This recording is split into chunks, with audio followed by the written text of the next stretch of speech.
that feels just like you. Go outside and be kind to a stranger. Watch what happens every time you do.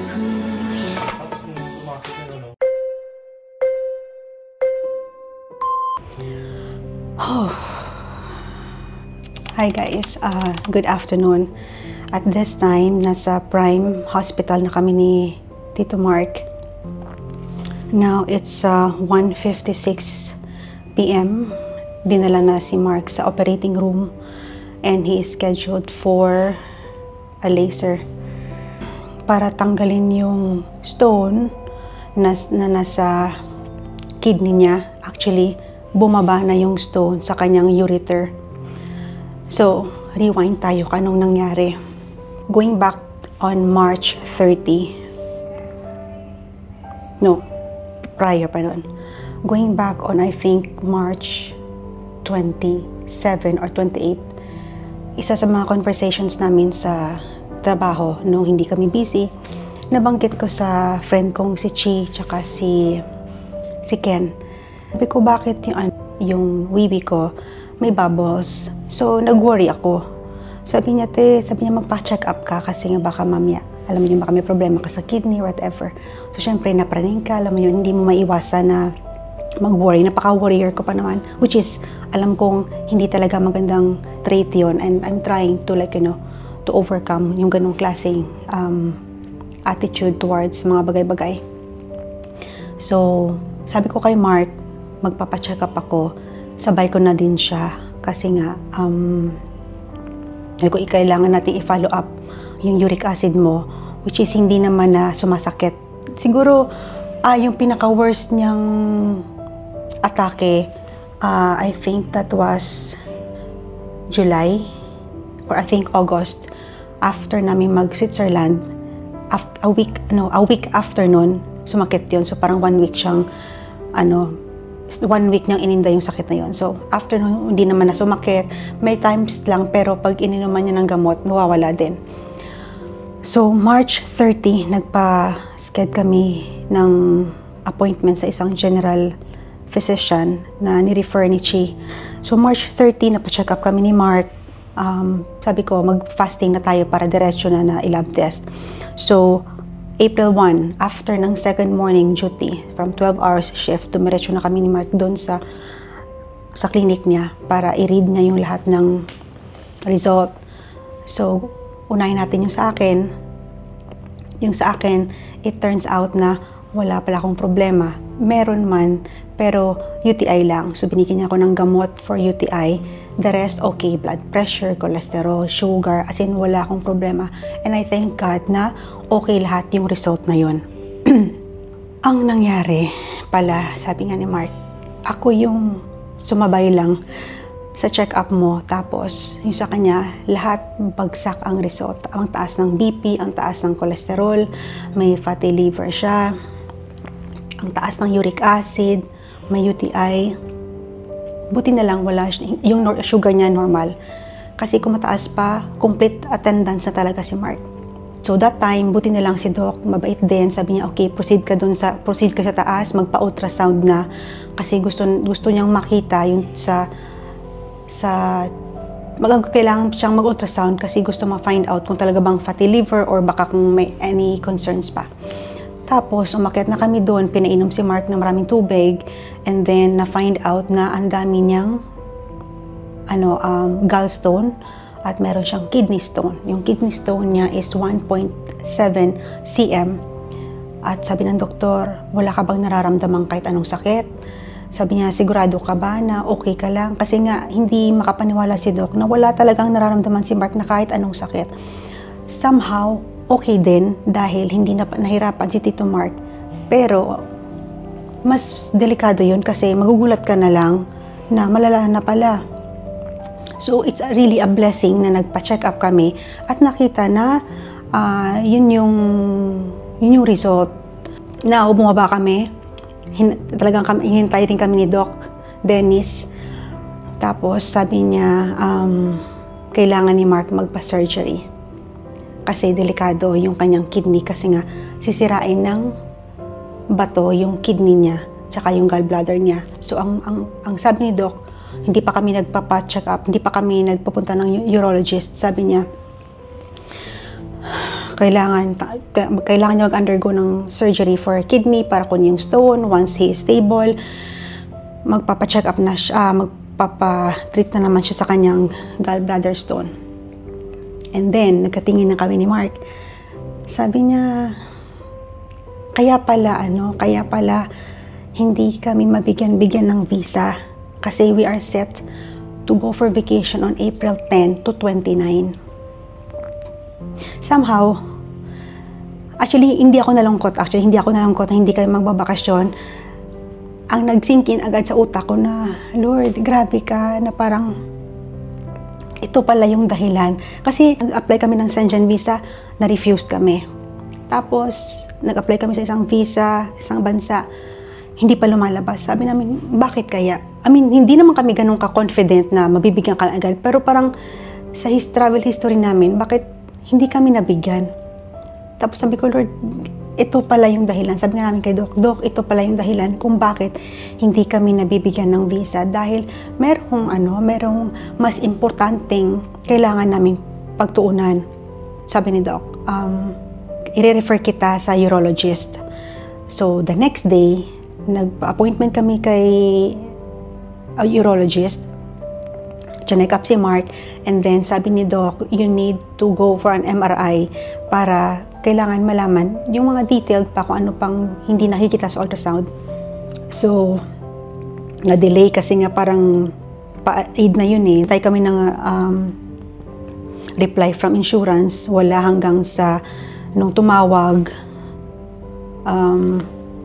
hindi pwede ata within the Eid holiday.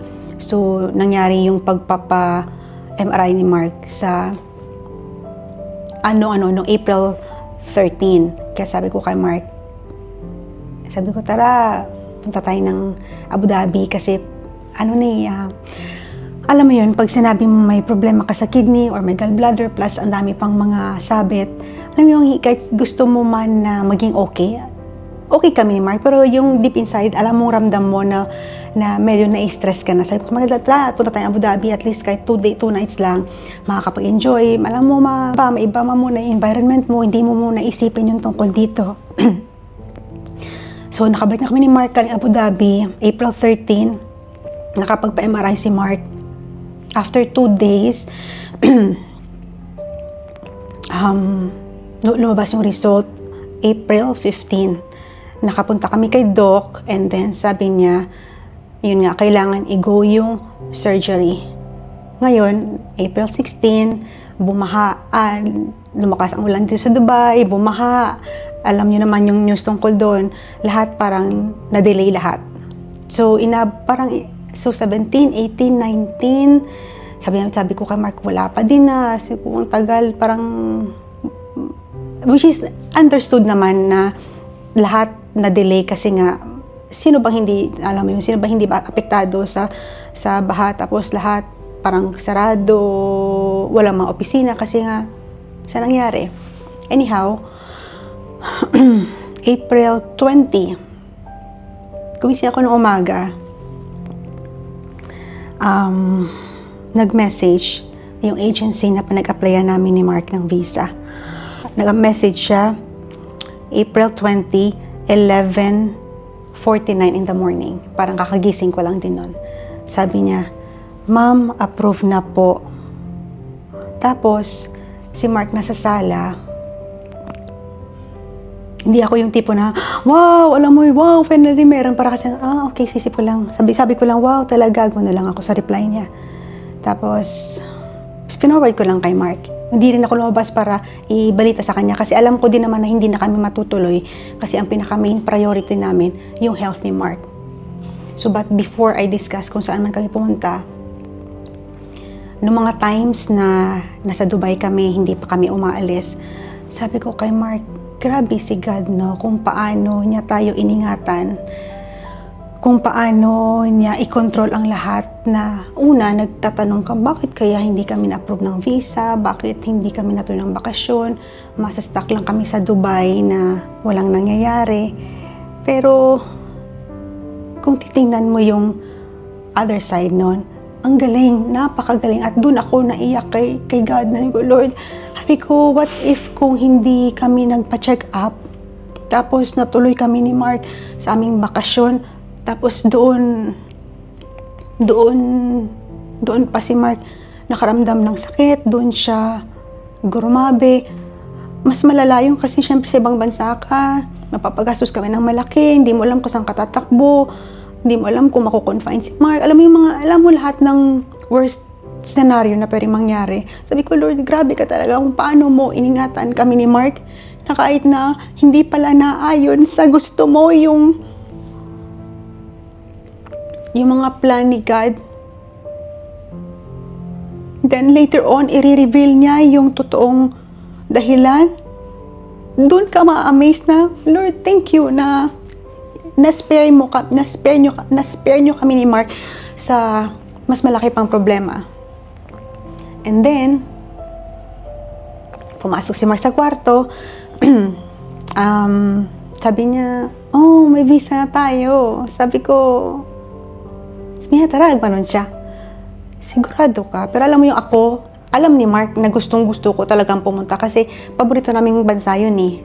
Nag-apply kami ni Mark ng Japan visa noong March 1. And ang processing time ng e-visa dapat from 4 weeks naging 5 to 6 weeks. So anong petsa na wala pa din. Pero hindi na talaga ako nag-expect at hindi ko rin inaasahan na umalis kasi ayokong malagay kami ni Mark sa alanganin at ayokong may masamang mangyari sa asawa ko. Tapos sabi ko sa kanya, halika dito, mag-pray tayo. Tapos nag-pray kami. Sabi ko, Lord, ano ang gagawin namin? Tutuloy ba kami? And then, after a few hours, sabi niya, tara, alis tayo, manan siya. Sabi ko, sigurado ka? Sabi ko, wag mo kong isipin. Sabi ko, hindi ko, mas gugustuhin kung wag tayong umalis, na safe ka at sigurado ka habang nag-aantay tayo ng schedule ng surgery mo kaysa umalis tayo na mas mapapahama ka doon. Tapos nag-pray kami ni Mark. And then, sabi niya, tara, alis tayo. Sabi niya, hindi tayo papabayaan ni God. So doon, nag-book na kami ng ticket. The next day, bumili kami ng ticket, naging pakay kami ng gabi.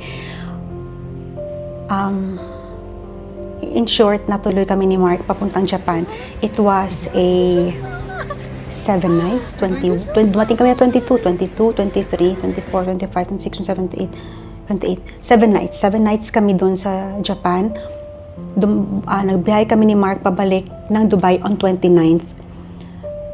Nandun kami ni Mark sa Japan. Siguro mga ika-4th day namin ba sa Japan or ika-5th day namin sa Japan. Nag-message yung nurse ni urologist na kailangan daw si Mark i-meet ng doktor. So, nagsabi si Mark na ganitong date lang kami pwede makabalik. Hindi na niya sinabi na pumunta kami ng Japan kasi ayaw din namin na baka mag-worry si Doc na, syempre, di ba, alam mo yun. Pero, ito yung ginawa namin ni Mark. Every time na lumalabas kami ni Mark, bago kami lumabas ni Mark ng hotel, we prayed sa safety namin kung saan kami pupunta kasi ang aming bakasyon na yun, walang plano, as in talaga, sige ano plano natin na next day, alam mo yun, parang lahat unplanned, pero we enjoyed that vacation so much. So every day pinagpipray namin kay God na, Lord, please hawakan niyo, Lord, ang kidney ni Mark, hawakan niyo ang kanyang gallbladder, hawakan niyo, Lord, ang buong katawan niya, cover him with your most precious blood. Yun ang prayer ko na to keep him safe all throughout. Pero, very careful kami sa aming kinakain ko. Anong kinakain ko, hindi niya kinakain. Kakain lang siya ng chicken. Kukain ka ng maraming fruits. Careful din siya. So, na-enjoy rin ni Mark ang mga pagkain. May mga times na nakakain siya ng matamis, so hindi siya ganun kalala. Pero, it was a totally different vacation kasi hindi siya ganun super kadaming kinain unlike sa akin. Kasi nga, siya naman talagang iniingatan ko. Tapos plus, lahat ng gamot niya dinala ko. Nagdala pa nga ako ng sobra. Kasi sabi ko, just in case may mga delay, alam niyo, di ba? Kasi baka may delay ng flight, hindi kami makabalik, at least may gamot siya. Hindi po pwede na hindi niya mainom ang mga gamot niya. Kompleto siya sa gamot niya. Ang dami niyang gamot na ininom. Olmetec para sa kanyang BP, may Uric para sa vitamin D, meron siya para sa uric acid, sa cholesterol. Basta ang dami niyang gamot na talagang lahat nakapack din ng nabuti para, alam mo ba, hindi ma-compromise yung kanyang nararamdaman. Bumalik kami ng Dubai, April 30. The next day, May 1, bumalik kami kay Doc. I thought yun na yung last naming check-up sa kanya, pero hindi. Binlad test siya ulit kasi kailangan malaman kung okay ang kanyang sugar. Kasi hindi pwede i-go through ang kanyang surgery na mataas ang kanyang sugar. I don't know kung nakita niyo yung video na pinost ko yung sa Reels na nag-celebrate kami ni Mark kasi after 2 days ba yun, lumabas ang kanyang result. Yung nagpa-suffer kay Mark for the past 5 years, yung kanyang uric acid for the past 5 years na never bumaba ng 10, minsan nga pumpatak pa nga ng 11.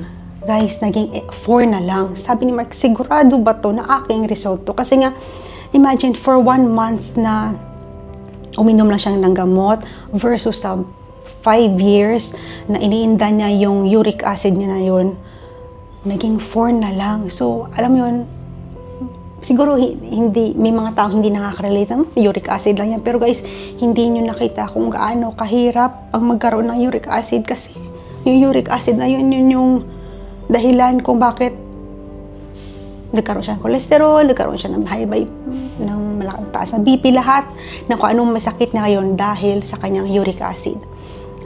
Ngayon, tatanungin niyo ako bakit nagkaroon si Mark ng uric acid.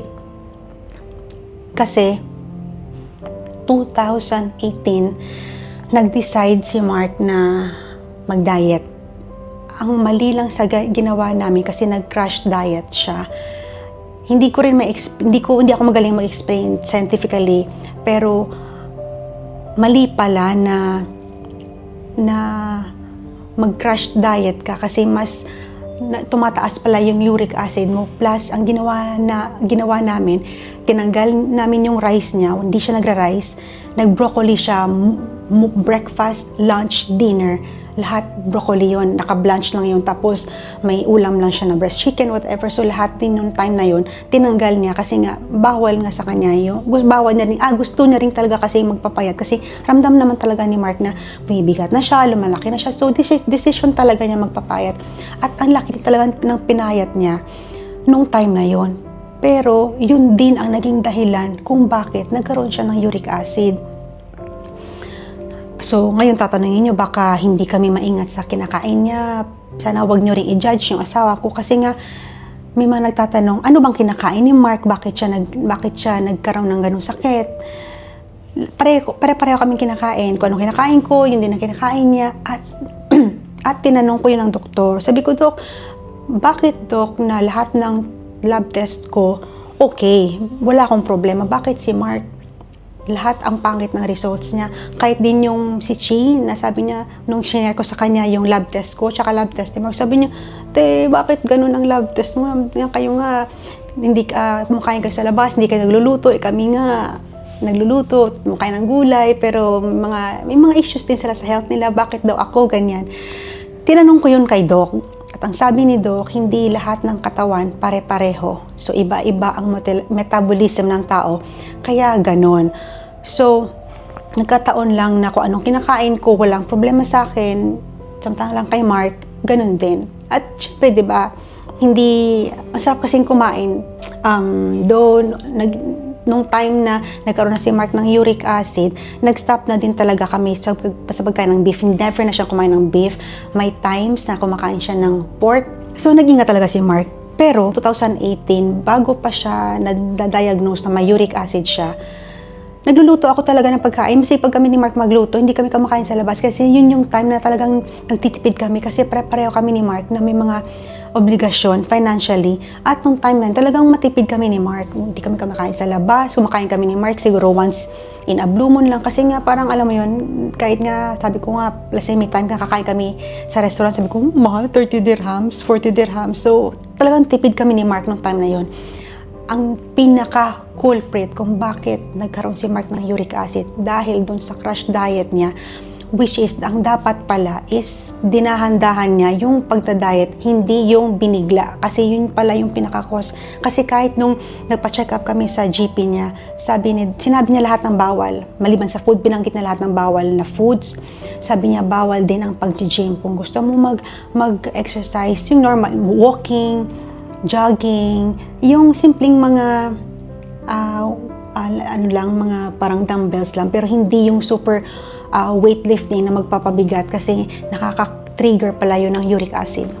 So bumalik na kami ni Mark noong May 1, maganda yung result. May 6, bumalik kami kay Doc, binigay niya na yung mga instructions niya para sa surgery niya for today. Laser yung procedure. Ika-crack yung stone, pero dahil maliit daw yung passage sa ureter, hindi daw guarantee na makakrak ang stone. So parang after 2 weeks, babalikan ulit. Pero inaasahan, pero sana daw makrak yung stone para tapos na.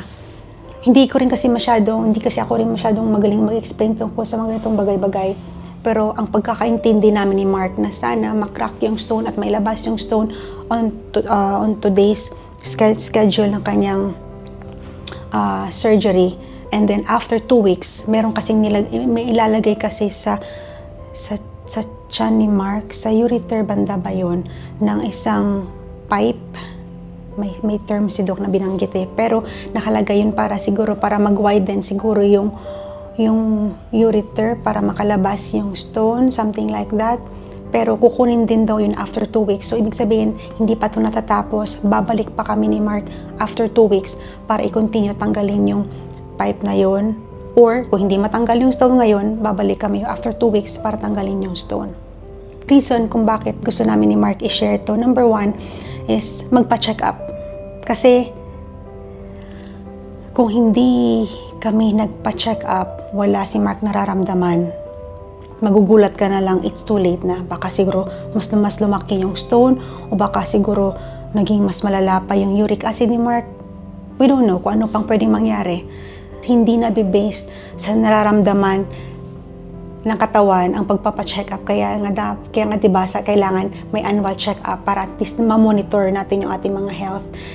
Pangalawa, hindi ito nabe-base sa edad. Kasi diba dati, ang mga ganitong sakit, nasa lang, pag inabot ka na ng 50, 60, pero hindi si Mark, 32 pa lang si Mark noon na first siyang na-diagnose ng uric acid.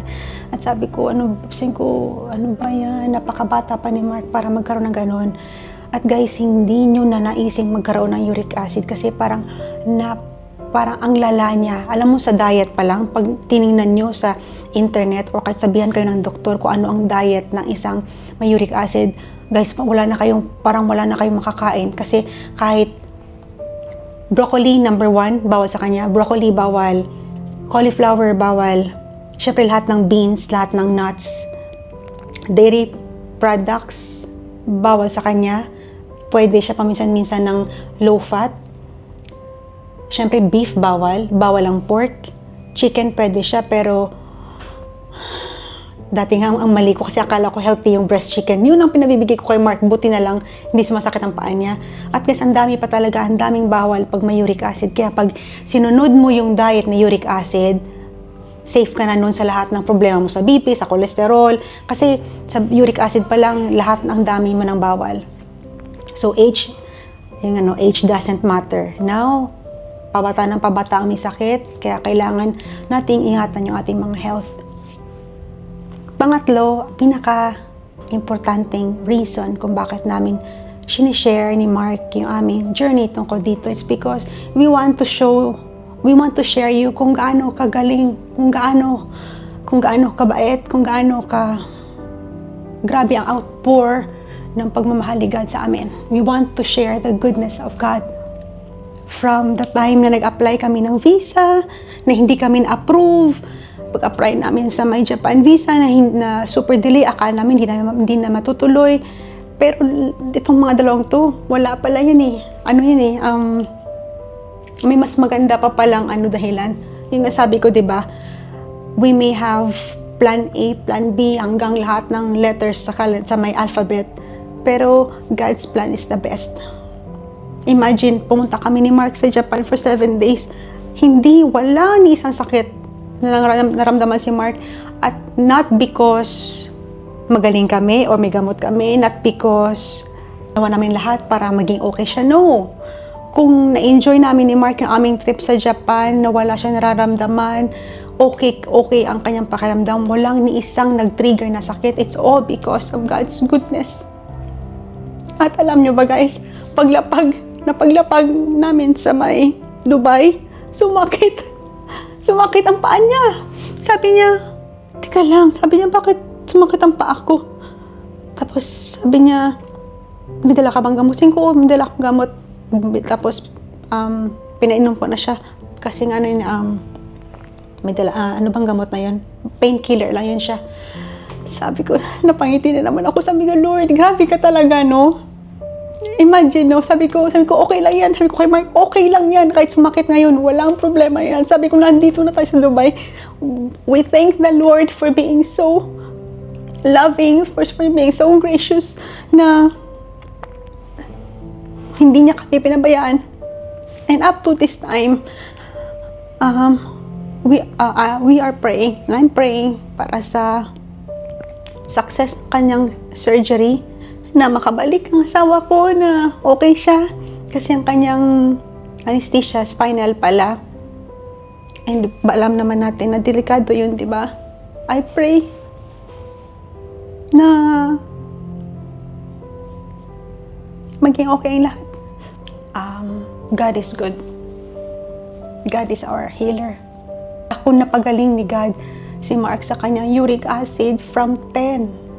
Ang last na result, 10.7. Now, 4 na lang. Paano nangyari yun? Alam mo yun, di ba? Sabi ko kay Mark, sabi ko, no, but ang pinaka-reason talaga nun, si God, na pinagaling ni God, si Mark. Naniniwala ako na yung pagpunta namin ni Mark sa Japan, malaking tulong yun siya kasi, guys, gabi ang aming nilakad ni Mark. Siguro sa isang araw, hindi bababa ng 20,000 steps yung lakad namin ni Mark. So, napakagandang exercise yung nangyari sa amin. Parang nagsabay yung medication niya, nagsabay yung good diet niya, nagsabay yung exercise, yung walking namin, nagsabay yung happy ka, na alam mo yun, yung wala kang stress, hindi ka nag-iisip ng kahit ano, ang laking bagay nun. And of course, ang pinaka-main reason na God has been with us throughout this journey, na lahat ng mga factors na yun ang dahilan para na gumaling si Mark. Ko, if God healed Mark sa kanyang uric acid, at we pray na pagsisikapan namin na hindi na yung tumaas at maging normal lang, we have faith na magiging normal ang cholesterol ni Mark, magiging normal ang kanyang BP. And we prayed na yung mga multiple stones, gallbladder stones ni Mark, lumiit para hindi na siya mag-undergo ng another surgery. Thank you for your time.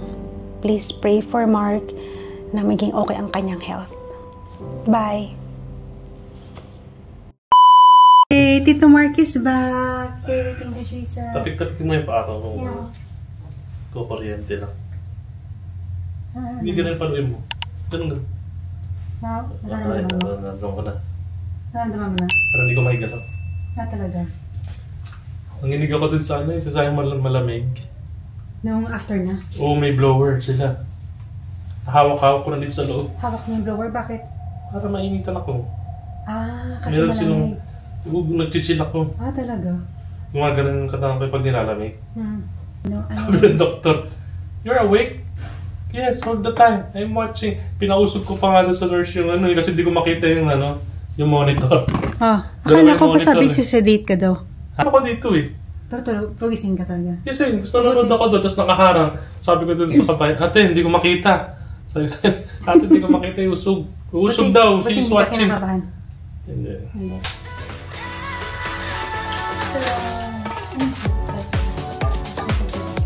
food ni Tito Mark. Carrot.